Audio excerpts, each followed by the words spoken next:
Yo, back again with another NFL episode. So, as you may know, the NFL free agency is starting very, very soon. In this episode, we're kind of going to talk about who's been franchise tagged, who's signed the big deals, and who I agree with being tagged or not. So to start the episode off, we're going to talk about Adrian Peterson.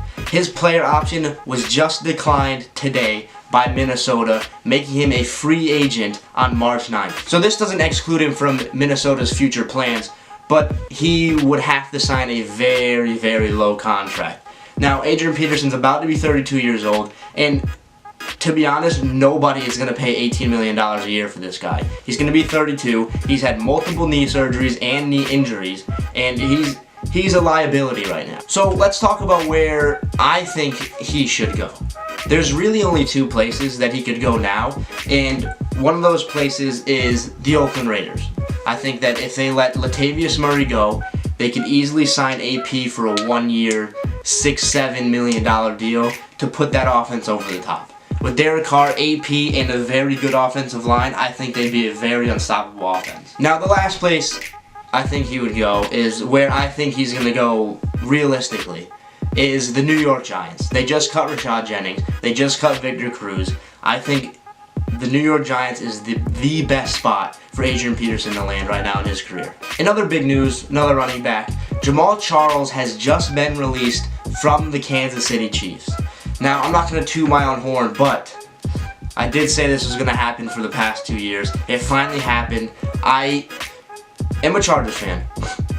I'm not a Chiefs fan, but I wanted them to cut Jamaal Charles for the longest time.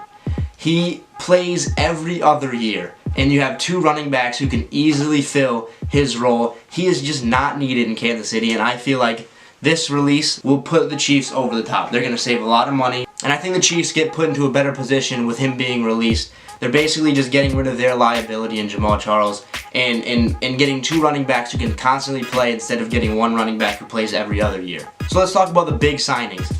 I'm sure you already heard Antonio Brown signs a 4-year, $68 million extension, making him the richest wide receiver in the league.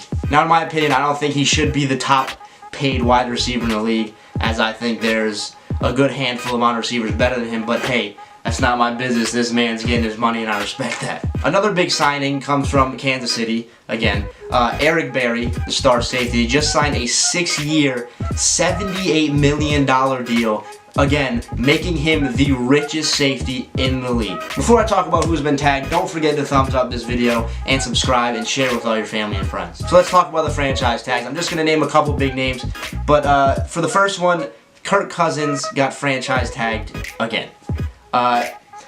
In my eyes, I think this was probably the way it was going to end out. I'm pretty sure Washington knew from the beginning of the season. Kirk Cousins knew from the beginning of the season he was going to get franchise tagged again. He did not play well enough this last year to get a big contract, but he is going to. I feel like he is going to accept this franchise tag again and probably play very well next year and cut his ties with the Washington Redskins because they just kept playing with his money. Another big name is my guy, Melvin Ingram from the LA Chargers. Almost said San Diego. But Melvin Ingram from the LA Chargers just got franchise tagged, outside linebacker. This is huge. This is huge. Melvin Ingram, he's third in the league in sacks for the past 2 years. I know, a weird stat, but it's true. 18 sacks in the past 2 seasons. Do I think he should have been tagged? Absolutely, yeah, because I do not think that the LA Chargers and their management would have signed Melvin Ingram for a long-term deal that worked with Melvin Ingram. I think they probably would have lowballed him. I think the franchise tag was imminent. I don't think he was going to sign with the San Diego Chargers. LA Chargers. So let's talk about Jason Pierre-Paul. He just got franchise tagged by the New York Giants. Now, I think we all saw this coming. I don't think Jason Pierre-Paul was going to sign a contract with the New York Giants unless it was huge. I'm talking huge money. But a franchise tag was obvious at this point. So that's not everybody that got franchise tagged. I'm probably going to leave a list like right around here of everybody who just got franchise tagged as of today. So as you may or may not know, this final topic is the NFL Combine is coming up this Friday. And I don't know about you, but the Combine always gets me excited because we're just one step closer to the new NFL season. To leave you off, I hope you stay tuned for the free agency coming up. this March. I have a really, really weird feeling that it's going to be absolutely crazy.